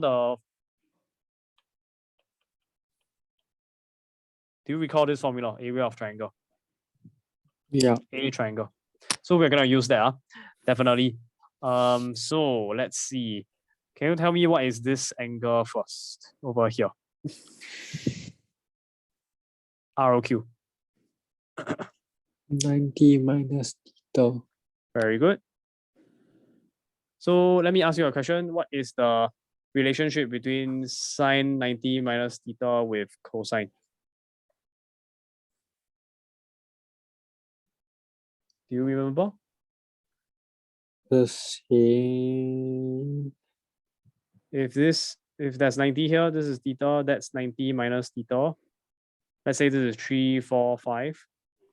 Sine 90 minus theta is what? Cosine theta. Cosine theta, exactly, yes. Okay, with this in mind, we can solve the question already. So we want total area A, which is equals to area of triangle ROQ plus area triangle QOP. Now, area of triangle ROQ is just half AB sine theta. So half times, tell me, 70 times. Half times 70 times 80. Sine of the angle, 90 degrees minus theta, right? Minus theta, which is cosine theta. Very good. Then plus half times. Half times 80 times 80 times sine theta.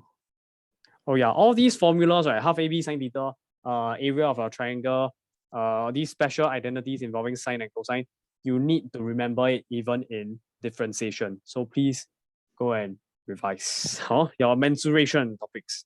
Like area of triangle, area of trapezium, area of a parallelogram. You need to know all the formulas. Okay, can yeah, then let's just simplify it. You type in a calculator and you will get the 3,200 and 2,800. Okay, can? I'll leave you to type it on your own. I'm just going to write down the conclusion.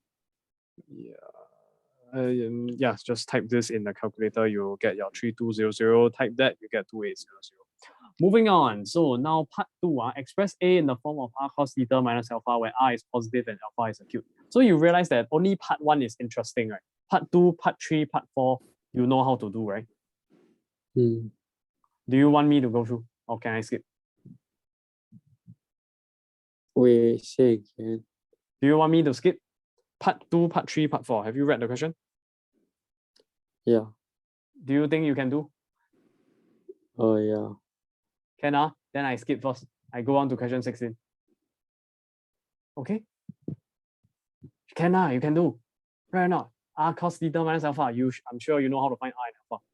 Okay. Then part 3, find the value of theta when a will be maximum. Cosine maximum is positive 1. Then times the r. Right, then how about part 4? Find value of theta when a is 4,000. Just equate to 4,000, then solve for theta. You know how to solve. I move on already. Let's go. Question 16. Part 2 onwards. DIY, do it yourself. Okay, question, what is it? 16, right? 16 is what? Angle, okay, let me draw the diagram first. Give me a second. Okay, so I got this fellow. Good. Yeah, not good. Okay, roughly right angle. Yeah. Then we also have a smaller right angle triangle that's sandwiched inside. Let me use a different color. They use green. Okay, I copy them. Green like this.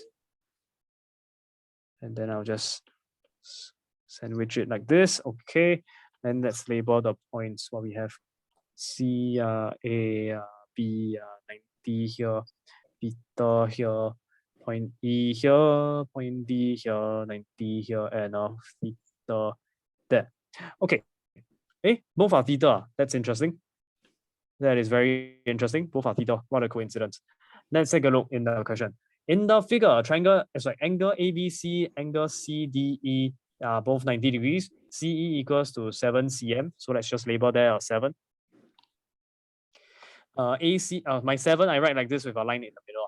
Yeah, AC equals to 24 cm. So label 24 here. Angle BAC equals to angle DCE. BAC equals angle DCE are both theta, where theta is an acute angle that varies. So it keeps changing. Can you visualize what's going on if it changes? Okay. Like it gets bigger, then this one becomes larger. It occupies a larger portion. Eventually, right, if these two angles are equal, what happens? Can you imagine?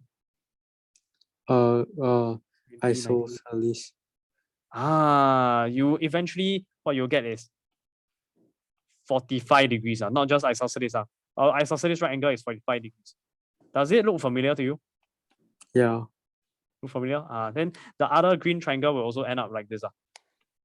45 degrees here, 90. Okay? Can? Yeah, also I hope you realize that theta can only become a maximum value of what? What? Theta can only become maximum value of 90 or 89.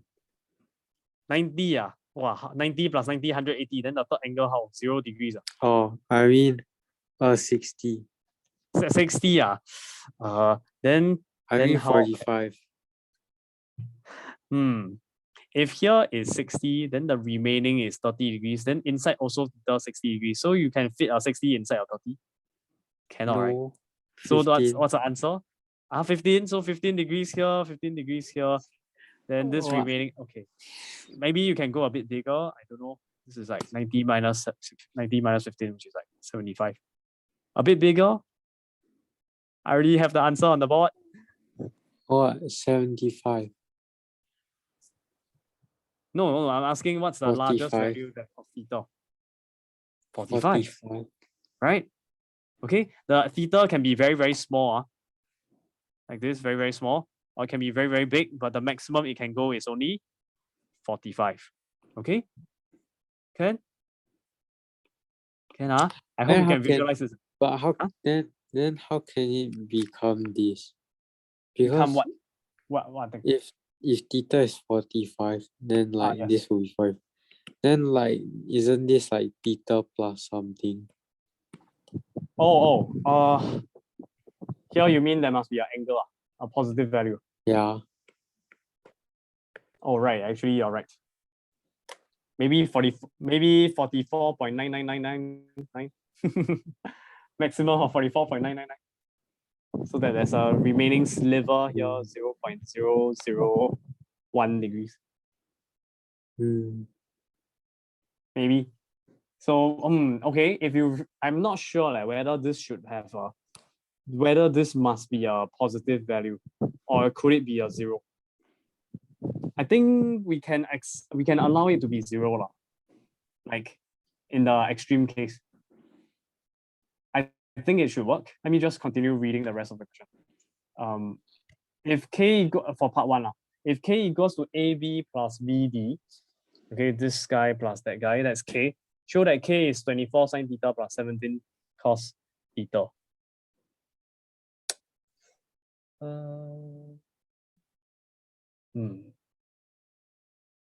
Let's see. Okay, I think we don't have to stress so much about whether this is 0 or not. That's just an extreme fringe cases already. Let's just assume it's positive, like what you said. So maximum 44.999 degrees, I guess, around there. All right, Ken?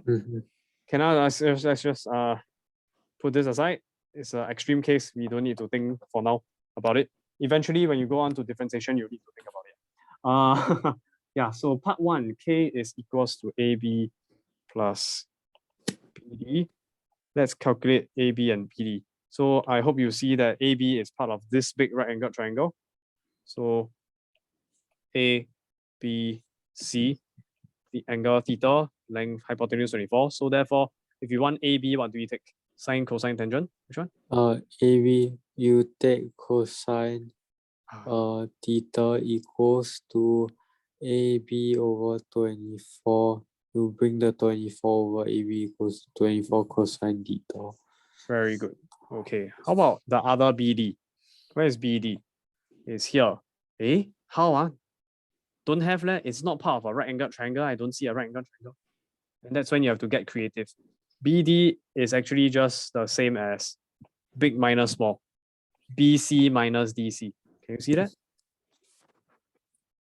Can you see that it's BC minus DC? Yeah. Or maybe if I write it another way, it's more like vector notation. Are you familiar with vectors? Okay.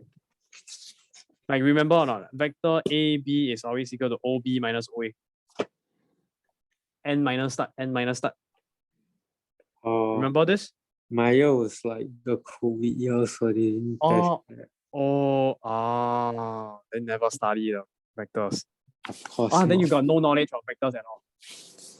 Wow. I mean, they thought, but like not really. Wow, you're gonna suffer if you go on to engineering. Engineering, all about vectors. All about vectors. Force is a vector. Everything is vectors. This one, the Emax is only the basics.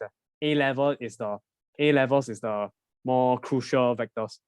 Then later on, you must study physics. You'll learn even more about vectors, free body diagram, all that. Okay, let me just give but basically this is the main point I want you to remember from vectors, which is you can always break it down into its position vectors and you take a difference. So OB minus OA. There's a starting point, there's an ending point. You take O of the ending point minus O of the starting point. So that idea, you can apply it even if the vector AB like in this case, AB is actually something like there's a point O here, there's a point A here, there's a point B here, triangle like this. They're telling you that AB is actually the same as AB is the same as going from B to O, then O to A, right? AB vector is the same as sorry, other way around. My goodness.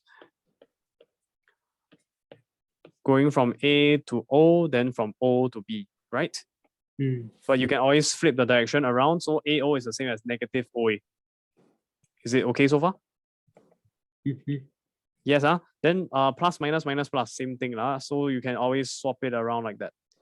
OB minus OA. Yes? That's it. N minus start. That's the formula.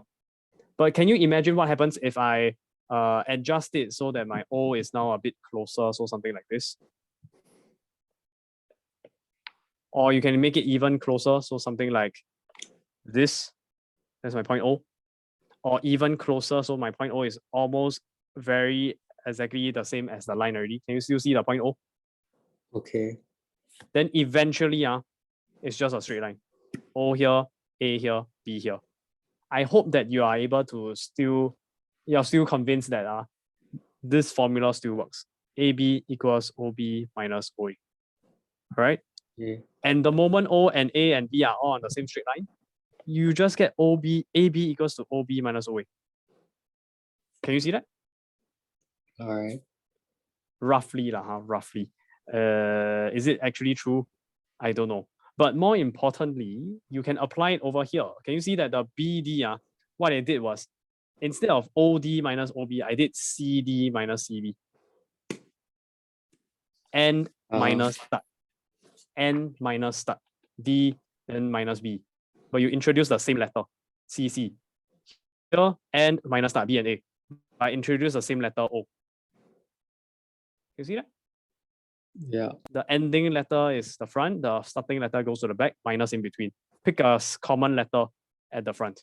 Pick a common letter C at the front. So CD minus CB. It's a trick. It's a trick. Very, very common trick. Short length, we write it as long minus short. So I mean, if it's just 2D, it's easy. It's just BD equals to, did I get the order wrong? I think I got the order wrong. Sorry. Let me think again. CB minus CD, right? Sorry. It should be CB minus CD. Okay. BD is the same as DB. Okay, this is a problem with using 2 dimensions to describe this. Okay, but BD is the same as DB first. Sorry, I should have done that first. Then I conclude that it's N minus start. So CB minus CD. I think this is more accurate, right? Yeah. CB minus CD. Okay, then why did I want to do that? So can you find out what CB and CD now? Let's find CB first. Look at this triangle. You already used cosine. What do you want to use next? Use sine. Exactly. So CB equals to 24 sine theta. Very good. Okay, so CB equals to 24 sine theta. But is there another right angle triangle for us to use? We use cosine, we use sine. What else we want? We also want either sine cosine. So we have to involve another right angle triangle, which is clearly this guy, right? Okay. Okay, so we're gonna look at this guy. What we want, we found out CB, so this one done. CD. We also found AB, that one done. We are left with CD. So what should we? 7 cosine theta equals to CD. Very good, very fast. Okay, so therefore we finally conclude K is equals to AB plus CB minus CD, which is equivalent to 24 cos theta. Yeah. Add on CB, which is 24 sin theta. Subtract away CD, which is 7 cos theta. And finally, 24 minus 7, that gives you a 17, right? Cos theta plus 24 sin theta. Is that okay? Yeah. Can Okay, good. And then the part 2, part 3, part 4, again, I don't need to go through, right? Okay. You should be able to do. Yeah. This is the only difficult part. Moving on to question 17. The geometry part is what I find the most interesting and most difficult part, honestly. The rest is just standard. Okay, let's take a look next. We have an exhibition hall. It's located within a dome. So what's a dome? Like Esplanade. Esplanade is like a dome. But here a dome is a bit more hemispherical shape. The Esplanade is more like a durian oblong shape, weird shape. Okay, our exhibition hall here is more regularly shaped. It's a dome, hemisphere, half of a ball. Okay, the cross section of the dome is a semicircle. Okay, and the cross section involves the center O. I hope you can visualize. Let me just draw a quick sketch. So this is circle. There's a hemisphere. It's like the Earth. There's a center O. Then what we are doing is we are considering a particular slice. So this particular slice here of the dome cuts it in half, and this slice passes through the center.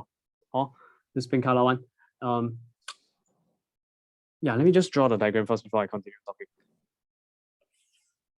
Circle, cut half, get a pokeball, erase the bottom half, and I have my dome.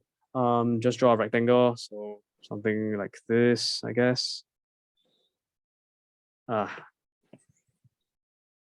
Okay, let me just try to make it a little bit more accurate so it looks nice, easier to explain. Okay, then this diagram, I'll just throw it to the side. Looks like an eyeball. Okay, this one, just make it bigger. So what we want, label the points on P, Q, R, S. Center point O. Draw diagonal lines. Let me see. Okay, can. Yeah, so what else we have? The cross section of the dome is a semicircle, center O, and radius 8 meters. So 8 meters here and there, with a rectangle PQRS inscribed inside as shown. Given that angle POS equals to angle QOR equals to 2 theta radians, show that the perimeter of the rectangle PQRS k meters is given by k equals to 16 sine 2 theta plus 32 cos 2 theta. Perimeter of the rectangle PQRS. So what does it mean? We actually want this lengths, these 4 lengths, right? Tell me, is OP and OQ the radius of the circle, semicircle? Is OP and OQ Separately, radius? is OP the radius? No, No, is it longer or shorter than radius? shorter. Shorter, very good. Okay, let me just erase away the parts that's irrelevant first, to make it a little bit more accurate. I'm scared you're confused. So erase. Okay, yes, so it's definitely not the 8 cm radius, right? So how? Then that's when you have to label the angle of 2 theta here, and also 2 theta there. By symmetry, I think you can tell OP and OQ are equal, right? Yeah. Yeah, these 2 triangles are congruent. You can prove it. How? S, You have H. and then you have height. You have height. Is either use sine or cosine. Yes. Also, RHS also can. Right angle, hypotenuse, and you need a side that's the equal. Opposite sides of rectangle are equal. So therefore, by RHS property, you are able to conclude that these 2 triangles are congruent, and of course, the OP and OQ would also be the same lengths. Yeah, that's not important. Don't need. Can assume it is congruent. I don't need you to prove it. So over here, 90 degrees clearly, right? Because rectangle. So this one right angle triangle. You want OP. Which ratio do you want to take? Picasso. Yeah, which ratio? Think about it. Yeah, you want OP adjacent OP. cosine. Exactly. Well OP done. equals Yes. to 8 cosine 2. So take note is cosine 2 theta, not theta. Then OP over 8. So therefore OP equals 8 cosine 2 theta. Yeah. And by symmetry equals to OQ. These 2 are equal because I'll just write it down, because triangle OSP congruent to triangle ORQ. Okay. You can prove this using RHS. I'll leave you to write it up if you are interested. Okay, but anyways, we know OP, we know OQ, so we know the length PQ. So 1/4, 25% of perimeter done. But actually 50% is done. Why? What do you know about the opposite sides of rectangle? The same. Equal. So free give. If we know OP and OQ, that means PQ is found. It's just 2 times of 8 cos 2 theta. Which means that if we want SR, it's exactly equal as well. I'll just simplify this as 16 cosine 2 theta SR is also 16 cosine 2 theta. Free gift, because opposite sides of rectangle equal. What else we want? Perimeter, these two lengths. Oh. How? Use sine. Exactly. Just now use cosine, then now use sine. I hope you see the pattern already, right? It's the same Yeah. question every time. Sine, cosine, sine, cosine. Just find a right angle and then you construct. Yeah. That's what you'll be doing all the way every time you deal with vectors. It's just that now instead of dealing with a length, you'll be dealing with a force. So like 8 newtons or something. Then you have to break it down into its components. What's a horizontal component force? What's a vertical component force? And you need to use these tricks. Here we just use a more fun little example that doesn't involve physics, but you will have to use the same skills when you go on to study physics or engineering. Anyways, moving on. So we have RQ equals 8 sine 2 theta. Of course, SP must also be equal to RQ because opposite sides of rectangle are equal. I'll just put tilde to say that they are the same reasoning. It's just 8 sine 2 theta. So therefore, altogether, the perimeter is nothing but 2 copies of 16 cosine 2 theta plus 8 sine 2 theta. Is that okay? Yeah. Can, right? Can, yeah, so moving on, so multiply it in, and of course you will get your 16 sine theta plus 32 cos 2 theta as was requested. Sorry, this is not P, this is K.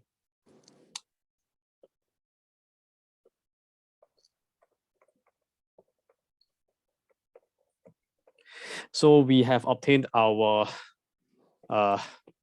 K, and part 2, part 3, you'll do on your own, okay? Okay. Just take note that for this question, it is 2 theta, not theta anymore. So when you're using equals R sine 2 theta plus alpha, please treat the 2 theta as a single lump, okay? Can, good. Since I have extra 13 minutes, can I just start a lesson? I don't want to go through I think I'll just skip that paper already. The what was the other homework I gave you? Wow, 360. I had question 14 to question 19. Wow, another 5 questions. I think you know how to do it. If you are interested, you can go and do it and then let me mark it. But I don't want to go through. I will just mark your homework because I want to move on. Is that okay? Yeah. I think you're very familiar with it already. Yeah. Now let me go through geometry with you. The proofs in plane geometry. Crash course. I'll just talk about the 3 new ideas. Let me go and copy down the 3 more properties you need to learn. I'll send you a list of all the properties you need to know as revision for EMath. Then you let me know whether you need me to revise with you or not. Or I can just start from the new topic. You go back and think about it and then let me know next week. Yeah, so the first topic, second topic, third topic, three new ideas is first one, exterior angle equals interior opposite angle. I already talked about it, right? Number 3, I also talked about it already. I gave one example. So I'm only left with alternate segment theorem I need to talk about. Yes? Okay, let me show you. So alternate segment theorem is telling you draw a circle, then draw a tangent. You know what's a tangent? Tangent, right? It touches the circle at one point only. Yeah. So what do you know about this particular line here? What do you call this if it passes through the center? I mean, it's called a radius. Yeah. Okay, yes, it's 90 degrees. Good. Tangent perpendicular to radius. Now, if I just extend this to become a diameter,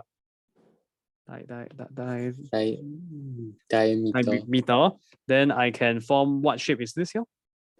Semicircle. Semicircle. It's a special kind of. If I had instead this watermelon shape here, what do you call this? Sector. Sector. If instead I cut it like this, then I have this shaded part. What do you call this? Segment. Segment. Then of course, if it's bigger, we call it major. Smaller, you call it minor. Minor. Okay, segment. Yeah. Anyways, continue drawing another point on the circumference and then another line like this. You form this triangle inside the semicircle. Now, what is the angle over here? I purposely 90. draw it. Yes, exactly. Why? What's the property called? Right Angle in angle in semicircle. Well done, very good. So let's consider a few angles here.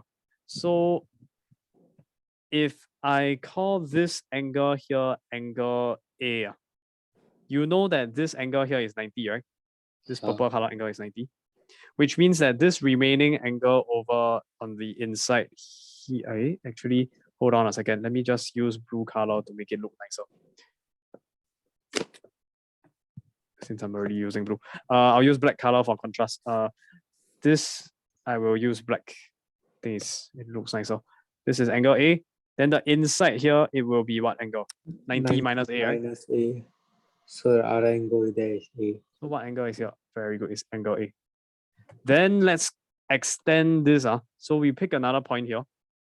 And then I draw two lines. I pick a point on the circumference. I draw two lines that originate from the same two positions here. Does it look familiar to you, this one, this diagram?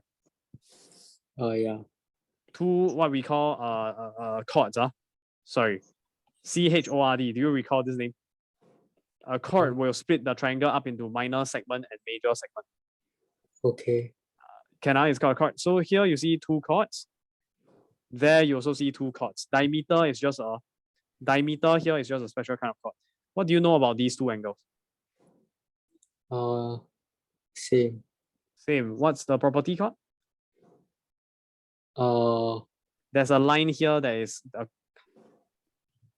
the same chord, right? Which means you split up into two separate segments. These two angles are angles in sitting the in same segment. Very good. Yes. Wow, finally. Okay, good. And therefore, angle A. Right? So you had to go through a very long-winded, right? So many steps. So have to use what? Tangent perpendicular to radius. You have to use what? Angles in a semicircle 2 times. Then you have to do what? 90 minus A, you get this. Then sum of angles in a triangle add up to 180. So 180 minus 90 minus 90 minus A, and then you get A. Then you have to use angles in the same segment. Wow, so many things to talk about. So slow. If only there was a faster way. And that is what alternate segment theorem is about. In conclusion, what we get is, to save you the trouble of having to go through this entire procedure, every time you see this kind of triangle, let me just copy down. Maybe I'll use pink color to look the same as the previous diagram. Every time you see this kind of diagram, and you have, okay, I should just draw a solid line like this. And there is an angle A over here. Just know that this other angle will also be A. Can you see? Yeah. So alternate segment theorem requires a circle, a tangent, a chord or secant that passes through the point of tangency, such that you are able to form, and also it needs two chords inside the circle, such that can you see that this chord here, sorry, if I exceed, it becomes a secant. Secant means you exceed the circumference of the circle, you extend a little bit more. It's basically a long chord. Doesn't really matter, it's just terminology. Okay, just a line. You see that there is this angle A. Is it sitting in the major or minor segment? Line, major segment, minor segment. Angle A is in the major segment. Then this angle A, where is it sitting? Is it sitting on the major side or the minor side? Minor segment. So let me just label it like this. A line, there is major. Use a different color. Maybe what's a good color to use? I'll use red. There is major. That one is minor. So this angle A here is in the major segment. That angle A there is sitting in the minor segment. So what's a word to describe this? What's one word that you can use to describe this? One word to describe this. Hmm. What? Let me give you an analogy. ZFC. Can you see that it's similar to the Z ideal? Like a line, and there's one major and one minor, then the angle sitting in the major, angle sitting in the minor. Okay. So the word is, what is this rule? Alternate. Okay, that's the keyword, the magic adjective. The magic adjective you need to remember, alternate. Then this is two angles that are sitting in separate segments of the circle, major segment and minor segment. So all together, the name of this theorem is just called alternate segment theorem. Does it make sense now? Yeah. Okay, can? That's it. Alternate segment theorem. And all its permutations. You can also go and mirror image the circle. Let me just draw a mirror image for you. Draw a circle, draw a tangent, point of tangency, then you draw a chord to separate. Then you draw any point on the circle, any point, doesn't matter which one you want. I'll just arbitrarily pick one. You get this weird triangle. Can you see that there's this chord that's separating it into major and minor?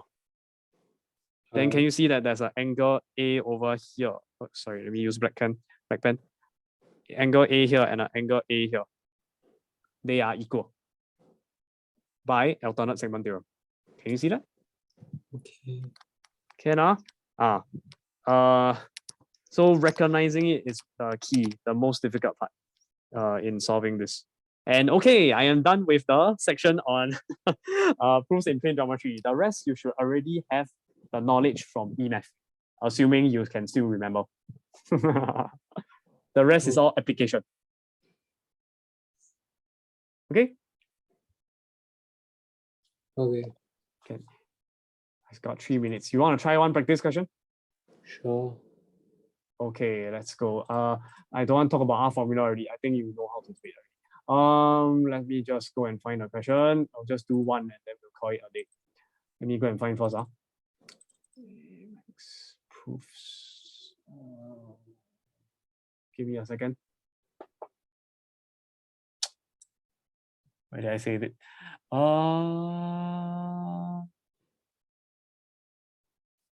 This guy. That's not it. Is it this guy? No. How about this guy? No. This guy.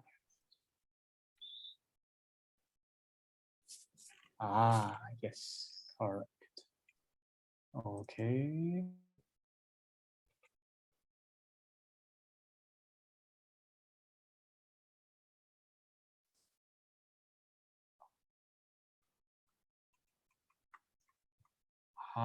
Yes. Okay.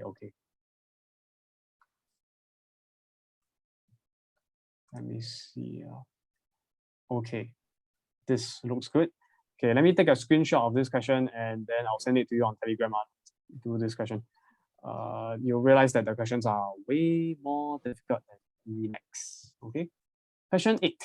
Let's take a look. Okay, maybe it's easy for you. I don't know. Yeah, so let's take a look at this question 8. So what we have here, we have, am I sharing the right screen? Okay, what is this called? This is Xingli exercise 10A, question 8. Okay, let me copy the diagram first. Give me a second. Circle, diameter, PQ, point S, draw 2 lines, drop a perpendicular down from S so that you have a 90 degrees over here to point B. And then you have a point A here. Is point A the center? Did they tell you point A is the center of the circle? In the figure, PQ is a diameter. S is a point on the circumference. A and B are points on PQ, such as angle SPQ 90, AS bisect angle PSB. Prove that angle S. Okay, don't have now. Basically no. All right. So let me just label some of the key information. What else? What do we know? We know that the AS bisects angle PSB. Do you know what's bisect? cut in half. Cut in half. So over here, the angle cut in half, which means that the angle on the left, yellow color, angle on the right, blue color are equal. So I'll just draw a curve like this and another curve like this. Now take note of the notation. When I draw single curve and single curve, in this case, it means they are equal. Okay, if I draw single curve and double curve, it means one is they're different angles. Is that okay with you? Okay. Now that this notation about single and single are equal is not universal. It's not forever the case. Sometimes I may label a single curve, but then they are referring to different angles. So I apologize if you are confused by that. But from this question, when they say AS bisects angle PSB, I hope it's clear that they are equal, right?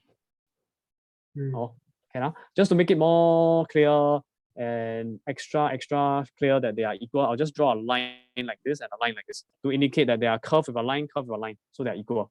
Sometimes I also draw maybe a curve like this, and double equal to indicate that they are equal. Is it clear? This notation? Curve with a double line. Okay. Good. So let's move on. So now you want to prove that angle SPQ is equal to angle BSQ. How do you do that? Let's take a look. SPQ is where? It's over. Okay, actually, I don't need the highlight. I don't want the highlight. Let's reserve the highlight for this angle. SPQ is over here, and BSQ is where? BSQ is over there. You need to show that they are equal. Right? How? Major, minor. How to show that they are equal?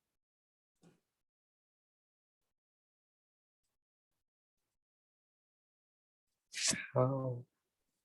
How?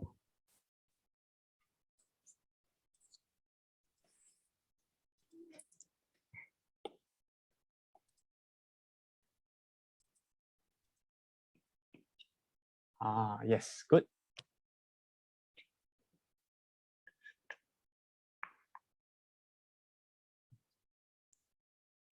Okay, this is just 90 minus yellow. And here is 90. So Correct. 180 minus 90 minus 90 minus. Bracket. 90 minus yellow is 120, so we need bracket. So it's equal yellow. Yeah. Yeah, correct. So it's minus 90 then plus yellow. Yes, exactly. That's how you do it. Oh, you can do it. Okay, you got to do this question before, is it? Or something similar in maths. But yes, that's the correct idea. Just like the angle chasing that we did when we were trying to prove sine A plus B, if you recall.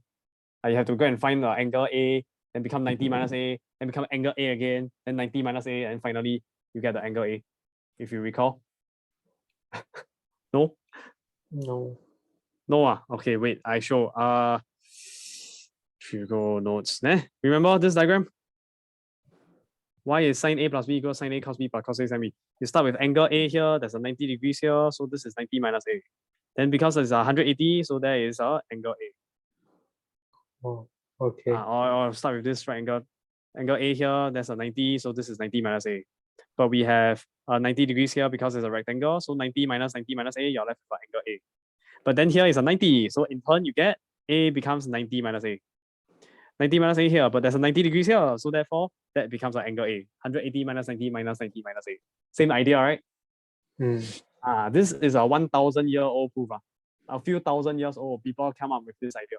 A 90 minus A, A 90 minus A. They didn't have their smartphone, they never watched TikTok, they spend time doing this.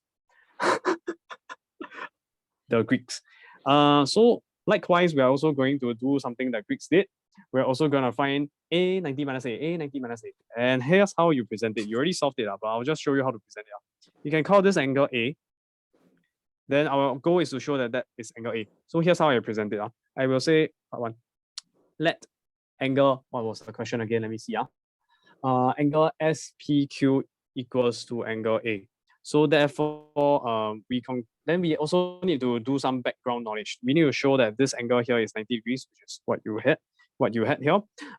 Clearly, since this PQ is a diameter, so this is a straight line. PQ is a diameter, which is a straight line. And what do you know about angles on a straight line? They add up to 180 degrees. We already know this angle here is 90. So that means adjacent angle must be 180 minus 90. In other words, angle SBP equals to 180 degrees minus away the 90 degrees. This 90 came from angle SBQ. Well, the reason you can minus here is because adjacent angles on a straight line add up to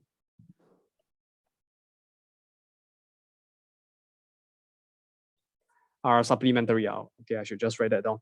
Are supplementary. What is supplementary?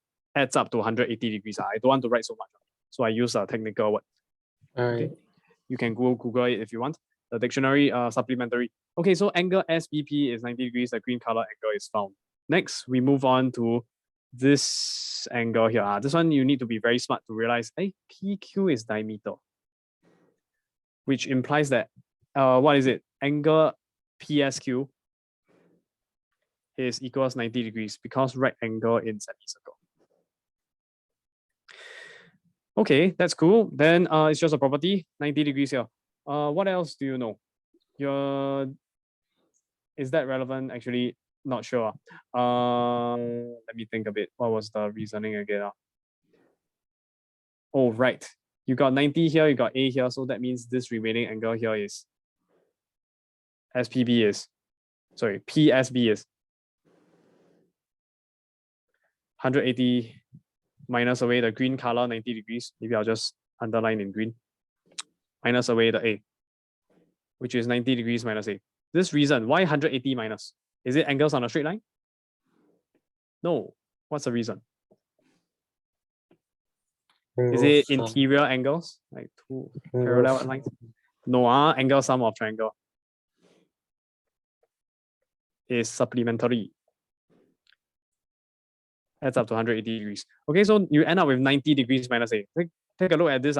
It's a very important trick. Okay, you start with what you want, the angle A. Then after that, you end up with an expression in terms of A. This will help you to show eventually that this guy is equal to A. All you need to do is to show that angle BSQ is equal to A. Can you see that we're just one more step away? Last one, angle BSQ is equals to what? Small is always equals to big minus the other guy, the small guy. Does it make sense? Okay. Left and right. You take the total minus the left, you're left with the right. So in this case, the big angle will be what? PSQ. Take away the small angle, which is PSB. Is that okay? This is a rule that's called adjacent angles. A very, very obvious rule. You don't have to write it down. You don't need to write it down. Too obvious already. But there is a rule. It's called adjacent angles. Then what is PSQ? Let's think about it. Oh, right. I already calculated it just now. I mean, saw that just now. It's 90 degrees. Minus away PSB. Oh, bracket 90 degrees minus A. Minus a bracket, what happens? Open up the bracket. What do you get? Minus 90 plus A. Right? Okay.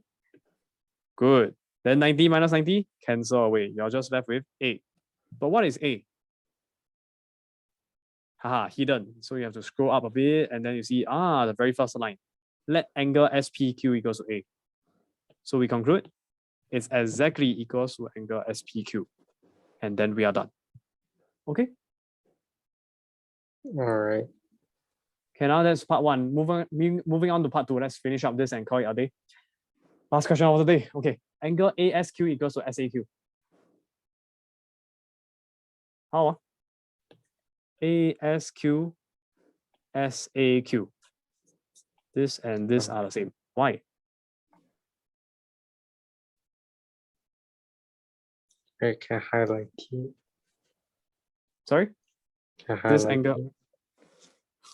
Oh, Yeah. Sorry, what was your... What do you say? Yes, correct. Those two angles. This one and that one. Right? Did I read wrongly? Let me see again. Angle ASQ equals to angle SAQ. Yeah. Okay, so angle PQS equal to 180 minus 90 minus A sum of triangle. Yep. which is equals 90 minus A. Or 90 minus A. This is 90 minus A. Good. If they are the same, that means that AQ and SQ. But then how do I? But do you know anything about the lengths of No. AQ and SQ? So no, then you cannot use the Okay. isosceles triangle trick. Okay. Wait. How else So do you do? I know that these are the same. Correct. You haven't used that information. I know that PSA and ASB is the same. Say again. I know B- that PSA and ASB is the same. Correct. Okay, so I have this and I have this and this. I can find. Wait, no. That's A. That's A. Yeah, right? this is That was A. A. It's just A. This one was Then 90 minus 90 A. minus A divided by 2 equals to one of these. I don't know if that's useful. This is also. Correct. Oh, Correct. then this is 90. Then I can find this also because of I have this, which And your is sum of triangle. Divide by 2, which is, yeah. then this is 180 minus 90 minus 8. Yep. Okay. And you got 90 minus A over 2 here as well, right? This guy is, Yeah. I just do it. 90 minus A over 2. So you just take the sum, then you can get one angle. 90 minus A over 2 plus the A. Plus 8, which will equal to. And then just now, this one, what was your working? 180 minus 90 minus 98 divided by 2. It's the same. And it's also, you'll show that eventually it's equal to this guy. Let's just calculate it. So 90 minus A over 2 is what? 90 over 2 minus A over 2 plus A, which is 45 minus half apple plus 1 apple. Minus half apple plus 1 apple is plus half an apple. Can you see that? Sorry, is it too messy? Okay. Right? 45 plus half apple. Here, let's just calculate it. What do you get at the bottom? This angle. It's equal to 180 minus 90, which is 90, minus away 90 minus A over 2, which is 90 over minus open bracket 90 over 2 minus A over 2, right? Good. Which is then 90 minus away 45 degrees minus A over 2. Distribute the negative sign, 90 minus 45 degrees plus A over 2, which is finally 45 degrees plus A over 2. Same. A over 2 half A, same thing. Right? Can you see that reasoning? Yeah. You did not make use of isosceles triangles. That's the key point. Because isosceles triangles can be the part 3 to the question. You can prove that once you have shown these two angles are equal, then you conclude that triangle AQS is an isosceles triangle, not the other way around. Is it clear? Okay. Can yeah, interesting or not? This kind of question. No. No? Okay. Yeah, but since you're able to do this already, can I just assign you homework for this? Okay. You can try. Since this what you did was very good. Exactly this kind of working I need, but you need to present it nicely. Okay, I'll just give you the exercise. I also have the solution I can send you. But it is best if you don't look at the solution for proof questions, because once you see it, it becomes too easy. Then it's you don't. Yeah, better not send you the solution. I'll just send you the questions. You can go and try. Okay. It's just from Chingli. Okay, then that's all for today. Okay. Then if you have time, you can go and do the R formula for the other additional math 360 workbook. Okay, that's all. Okay. Yep. Thanks. Oh yeah, one question. Sorry, before you let me just end the video first.